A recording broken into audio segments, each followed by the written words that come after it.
ఇక్కడ ఏదైతే ఇప్పుడు చిన్న చిన్న గుడిసెల్ని, ఇల్లుని ఏవైతే కూలగొట్టారో దీని పక్కనే వీళ్ళు నైబర్స్ అయితే ఉంటారు. వీళ్ళతో ఒకసారి మాట్లాడదాం. ఇక్కడ లేని వాళ్ళకి కూడా అప్పుడప్పుడు హెల్ప్ చేస్తామంటూ కూడా మీరు చెప్తూ ఉన్నారు. ఒకసారి మాట్లాడదాం. సార్ మీ పేరండి? నా పేరు విజయ్ అండి. ప్రస్తుతము ఇప్పుడు రేవంత్ రెడ్డి చేపడుతున్నటువంటి ఈ హైడ్రా దీని మీద మీ స్పందన ఏంటి? ఇప్పుడు ఏదైతే అక్రమ కట్టడాలని అని చెప్పి హైడ్రా చాలా వేగంగా దూసుకుపోతున్నటువంటి పరిస్థితి ఈ రోజు. కానీ ఇక్కడ చూసుకుంటేనేమో ఏదైతే ఎఫ్టీఎల్ బఫర్ జోన్‌లో ఉన్నటువంటి చెరువుల పక్కన ఎవరైతే నివాసం ఉంటున్నారో వాళ్ళందరినీ కూడా అప్పటికప్పుడు కూల్చివేస్తున్నటువంటి సందర్భం.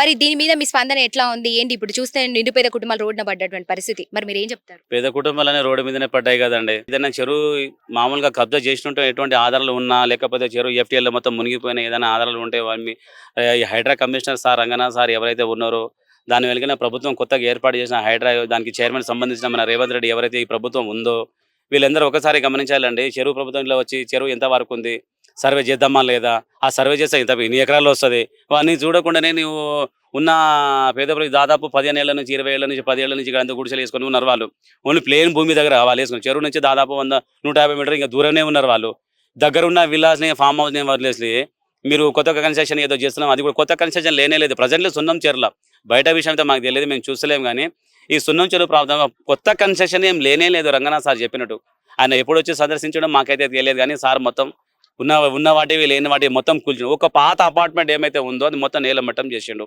అలాంటి అది ఒక చెరువు నుంచి ఎంతో దూరం ఉంది. ఆ సెక్షన్లో ఏదైనా చెరువు నుంచి దగ్గర ఉందో దూరం ఉందో నాకు తెలియదు. కానీ ఉన్నవాడికి ఒక న్యాయం, లేని వాడికి ఒక న్యాయం ఉందమ్మా ఈడ ఈ ప్రభుత్వంలో. ఏదో రేవంత్ రెడ్డి ప్రభుత్వంలో పేదవాళ్ళ బతుకులు మారుతాయి, అది రేవంత్ రెడ్డి ఇందిరమ్మ రాజ్యం వస్తే అది ఒక రాజ్యం, పేదవాళ్ళకి రాజ్యం ఉంటుంది, వాళ్ళ అనుకూలంగా అన్ని విధాలుగా మనం సౌకర్యాలు కల్పిద్దామని అన్నారు. కానీ ఇది పేదల రాజ్యం అయితే కనిపిస్తలే, రాజ్యం కానీ పరిపాలన రాక్షస పరిపాలన కనిపిస్తుంది. ఇది స్పష్టంగా కూల్చి అయితే వెళ్ళిపోయారు. రంగనాథ్ సార్ కమిటీ కూల్చి వెళ్ళిపోయింది, ఓకే అండి. ఇప్పుడు ప్రజెంట్ వాళ్ళు ఉన్నారు, వాళ్ళు ఎక్కడ పోతారు, ఏం చేస్తారు, ఏం తింటారు, వాళ్ళకి తిండి ఏంది, బట్ట ఏంది, లేడీస్ కానీ ముఖ్యంగా లేడీస్ విషయం అంటే వాళ్ళు బాత్రూమ్ ఎంత ప్రాబ్లం అవుతుందండి.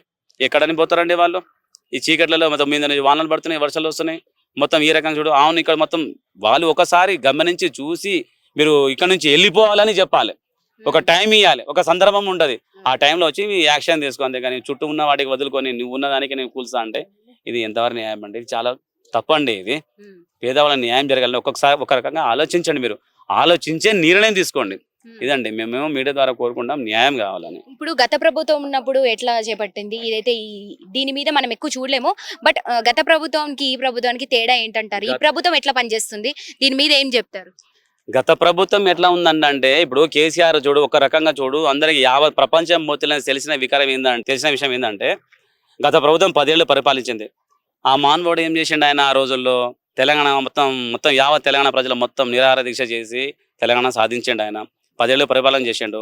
లేని వాడికి ఉన్నవాడే కల్పించిండు, దళిత బంధువు కల్పించిండు, అది బీసీ సంక్షేమ వాళ్ళు కూడా కల్పించిండు. వరద బాధితులకు ఇంతకన్నా వరదలు పెద్దగా వచ్చినాయి, అప్పుడు వాళ్ళకి ఇంటికి వచ్చేసి కుటుంబానికి వచ్చేసి 10,000 ఇచ్చిండు. అందరం మేము తీసుకున్న 10,000 తీసుకున్నాం. ఆ రోజు ఆ రకంగా ఉండే. ఇదే హైడ్రా మరి ఆపోజిషన్లో నువ్వు ఆ రోజు ఉన్నావు, నువ్వు ఏం మాట్లాడినావు? నువ్వు ఆ రోజు ఎఫ్టీఎల్లో కానీ బఫర్ జోన్లో కానీ చుట్టుపక్కల దగ్గర ఏమైనా ఉండి ఉంటే వాళ్ళకు కేసీఆర్ నువ్వు ఖబర్దార్, నువ్వు ఏదైనా వాళ్ళకు అన్యాయం చేస్తున్నావు, నువ్వు 250 గజాల కుటుంబానికి ఇచ్చి దూరం ఏదైనా ఆశ కల్పించి వాళ్ళని ఆ రోజు అన్నావు. అంటే పార్టీ మారిన తర్వాత పార్టీని ప్రభుత్వం రాగానే తర్వాత ఆ రోజు ఒక మాట మాట్లాడినావు, కేసీఆర్ నిలదీసినాం. మరి ఈ మాట ప్రజలు మీకు నిలదీస్తున్నాం. ఈ రోజు మీకు అడుగుతున్నాం మేము. ఇప్పుడు అధికారం నువ్వు వచ్చిన తర్వాత నువ్వు మర్చిపోయినావు ఆ మాట. మొత్తం నువ్వు సర్వే చేసిన తర్వాత ఆ పాత ప్రభుత్వం చాలా మంచిదండి, చాలా. ఎందుకంటే పాత ప్రభుత్వం ఎందుకు చాలా కల్పించింది, చాలా మందికి అవకాశాలు కల్పించింది. డబుల్ బెడ్రూమ్ కావచ్చు, ఇంకేదైనా కావచ్చు, అన్ని రకాలుగా ఆదుకుంది. హైడ్రా తీసుకొచ్చినాయి ఎవరికండి? ఇది పేదవాళ్ళ బతుకులు ఇది వాళ్ళ బతుకులు మొత్తం నాశనం చేయడానికి తీసుకొచ్చినాను. ఇది ఎంతవరకు కరెక్ట్ అండి? ఒకసారి మీరు గమనించాలి. ఇది మీడియా ద్వారా చూడాలి. మీడియా ద్వారా మేము కోరుకున్న ప్రజలు ఏంటంటే మాకు న్యాయం జరగాలి, ఉన్న వాటికి ఏదైనా మీరు కల్పించండి. ఎక్కడైనా వాడు కూడు కానీ బట్ట కానీ నిద్ర లేక ఎక్కడైనా వసతి గృహాలు ఎక్కడైనా కల్పించి వాళ్ళకు యాక్షన్ తీసుకుంటే అది మంచి ప్రభుత్వము, మంచి పాలన. ఇంకొక 5 ఏళ్ళు మేము గెలిపించుకుంటాము అని ఆశ మాకు ఉంటుంది. ఇంకేడ కల్పించుకుంటామంటే నువ్వు ఇంత ఘోరంగా దారుణంగా చేస్తా ఉంటే. ఇప్పుడు ఇవన్నీ కూడా ఎఫ్టీఎల్ బఫర్ జోన్ల కింద ఏదైతే చెరువులు ఉన్నాయో వాటిల్లో నిర్మిస్తున్నటువంటి అక్రమ కట్టడాలని కూలగొట్టేస్తున్నామంటూ ముందుకు వస్తుంది. కమిషనర్ రంగనాథ్ కూడా ఇదే చెప్తూ ఉన్నారు. మరి ఇప్పుడు ఈ స్థలాలన్నీ కూడా అంటే ఇవి దేనికి చెందినవి? నిజంగా చెరువు అవతల వైపు ఉంది, ఇక్కడ వైపు మనం ఉన్నాము. ఇవన్నీ నిజంగా అంటే ఇవన్నీ మనం ఎట్లా చూడొచ్చు ఇక్కడ ఉన్నటువంటి స్థలాన్ని? మామూలుగా ఇప్పుడు ఎఫ్టీఎల్ రంగనాథ్ సార్ వచ్చి మొత్తం కూల్ చేసాడు కదా, కూల్చి ఆవేదనలో లోపటి నుంచి ఉద్భవిస్తున్న మాటలు అవి అసలు ఏంటి కావాలంటే సామాన్యంగా ఏంటి కానే కావు. రీసెంట్లీ పిల్లలు అది కావాలి, పిల్లలకి తీసుకోపోయి ఫ్యామిలీ అయినా వారికి పిల్లలు తీసుకోపోయి ఫ్యామిలీ తీసుకోపోయి ఇక్కడ ఆఫీస్ దగ్గరికి వెళ్ళేసి మాకు కరెంట్ కావాలరా బాబు, మరి పాములు పనులు విని ఈ అడవిలలో ఈ పుట్టలలో మొత్తం స్టోరేజ్ సామాన్లు కూల్చారు, ఏమైనా విషపురుగు రావచ్చు, మాకు లైట్లు కరెంట్ కావాలంటే మీకు ఇయ్యద్దు.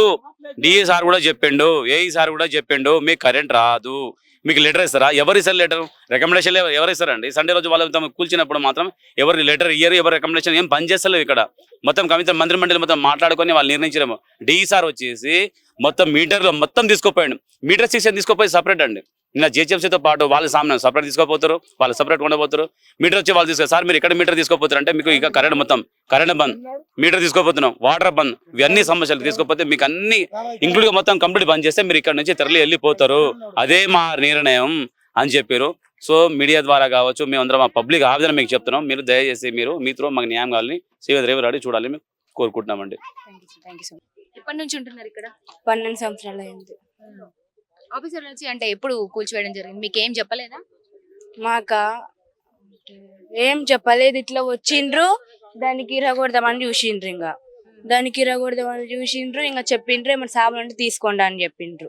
ఇంకా సరే ఎలా అన్నాడు సామాన్లు తీసుకుంటున్నాము, ఇంకా తీసుకోలేక అప్పుడే కూలగొట్టడానికి వచ్చేసిండ్రు ఇంకా అందరూ. ఇంకా సామాన్లు కూడా బంగారం ఏం పూర్తిగా బయటకు తీయలేదా? ఇంకా పూర్తిగా ఏం తీయలే, కొంచెమే సగం తీసినాం అంతే. ఇంకా చిన్న చౌలీలు అట్లా దాంట్లోనే ఉండిపోయినాయి. ఇంకా ఇంకేం చేయాలో అర్థం కావట్లే, తినడానికి ఏమి లేదు అసలుకి. మరి మీరు వాళ్ళతో చెప్పలేదా మేము ఇట్లా నిరుపేద కుటుంబాలు బ్రతకడానికి వచ్చాం, ఇది పరిస్థితి, మీరు అలా ఎలా కూలగొడతారంటూ మీరు ఏం అడగలేదా? మేము ఎంత అడిగినా ఎంత కూడా పట్టించుకోకుండా ఇంకా వెళ్ళిపోయిండ్రు అందరూ. ఇంకా అక్కడ అయితే పెట్రోల్ పోసుకుర్రు, మాకు ఏం లేవు అనుకుంటా అన్న వాళ్ళు సరే ఎక్కడ ఉన్నారు పట్టించుకోలేదు. ముగ్గురు ఆత్మహత్య ప్రయత్నం చేశారు కదా, వాళ్ళు ఎక్కడ ఉన్నారు? వాళ్ళ మాకు కూడా తెలియదు. ఇంకా ఇప్పుడు పరిస్థితి ఎట్లా ఉంది ప్రస్తుతం? ఇంకా తినడానికి ఏమీ లేదు, ఉత్తిగా అట్లా కట్టుకొని ఉన్నాం. ఇంకా ఏం చేస్తాం, ఇంకా మాకు మేకలు కుక్కలు అన్నీ ఉన్నాయి, ఇంకా ఎట్లా పోవాలో అర్థం కావట్లేదు. ఇప్పుడు ఎక్కడ పడుకుంటున్నారు మీరు? ఎక్కడ? అక్కడ చిన్న గుడిసె కట్టుకొని ఉన్నాం అంతే. ఇది ఆ. వర్షం వస్తే కూడా పరిస్థితి దారుణంగా ఉంటుంది, వర్షానికి ఉండలేరు. అసలు చూస్తుంటే చాలా బాధగా ఉంది, ఎందుకంటే ఏదైతే కవర్ కనిపిస్తుందో ఆ కవర్ కూడా వర్షం ఒక్కసారి పడితే గానీ కుప్పకూలిపోతున్న పరిస్థితి. మనము ఇండ్లలో ఉంటేనే మనకు అసలు వరద నీరనే ఇండ్లలోకి పారుతున్నటువంటి పరిస్థితి ఉంది ఈ రోజుల్లో, ఈ వర్షానికి. అదే మరి వాళ్ళు చిన్న కవర్ వేసుకొని కూడా షెడ్ ఏర్పాటు చేసుకొని అప్పటికప్పుడు ఏదో అక్కడ ఉంటున్నటువంటి పరిస్థితి ఉంది. వాళ్ళకి అసలు తినడానికి తిండి లేదు, రోడ్డున పడుకుంటున్నాం. అప్పటి పూర్తికి వాళ్ళు కవర్ కూడా ఏర్పాటు చేసుకోవడం జరిగింది. ప్రస్తుత పరిస్థితి అయితే ఇట్లా ఉందని చెప్పొచ్చు. కానీ గవర్నమెంట్ ఒక పక్క మంచి పని చేస్తుందని చెప్పొచ్చు, ఎందుకంటే ఏదైతే అక్రమ కట్టడాల విషయంలో FTL బఫర్ జోన్ కింద ఉన్నటువంటి అక్రమ చెరువుల్ని కబ్జాలు చేసి కబ్జాలకి గురవుతున్నాయి, వాటిని కాపాడమే లక్ష్యంగా తీసుకుంది అని నిజంగా చాలా మంది ప్రజలు అప్రిషియేట్ చేస్తూ కూడా ఒక మంచి పని చేపడుతుందంటూ కూడా చెప్తూ ఉన్నారు. ఏదేమైనప్పటికీ కానీ ఇట్లా నిరుపేద కుటుంబాల ఏదైతే ఉంటున్నారో వాళ్ళు నివసిస్తున్నటువంటి చిన్న చిన్న ఇండ్లని అప్పటికప్పుడు కూల్చివేయడం అనేది నిజంగా బాధాకరం అనే చెప్పొచ్చు.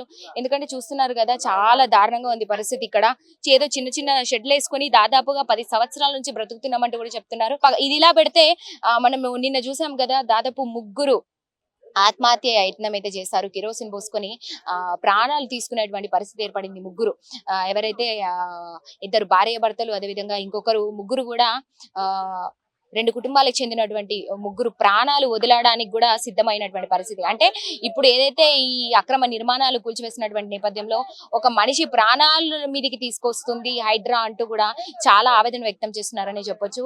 మరి చూసింటే వాళ్ళని కూడా కాపాడి అప్పటికప్పుడు అంటే ఇప్పుడు ఏదైతే ఇక్కడ ఉంటున్నటువంటి నిరుపేద కుటుంబాలు ఉన్నాయో వాళ్ళని కాపాడేటువంటి ప్రయత్నం కూడా చేసింది. దాని తర్వాత పోలీసులందరూ కూడా పైకి వచ్చి దాడి చేయడము, అదేవిధంగా ఇళ్లలో నుంచి బయటకు లాగేటువంటి చర్యలు చేపడుతున్నారు. నిరుపేద కుటుంబాల మీద ఈ రోజు అంటే దారుణంగా దౌర్జన్యంగా బయటికి లాక్కొస్తున్నారంటూ కూడా ఆవేదన వ్యక్తం చేస్తున్నారని చెప్పొచ్చు. ఇప్పుడు ప్రస్తుతం అయితే ఇక్కడ ఏదైతే నిరుపేద కుటుంబాలు ఉన్నాయో వీళ్ళ మీద అక్రమ కేసులు కూడా పెడుతున్నారు పోలీసులు. వీళ్ళని పోలీస్ స్టేషన్ కి లాక్కెళ్ళేటువంటి ప్రయత్నం కూడా చేస్తున్నారు. చాలా బలవంతంగా దౌర్జన్యం చేస్తున్నారు. ఈ రోజు రేవంత్ రెడ్డి ప్రభుత్వం దౌర్జన్యానికి గురి చేస్తుందంటూ కూడా ఇక్కడ నిరుపేద కుటుంబాలు అయితే చాలా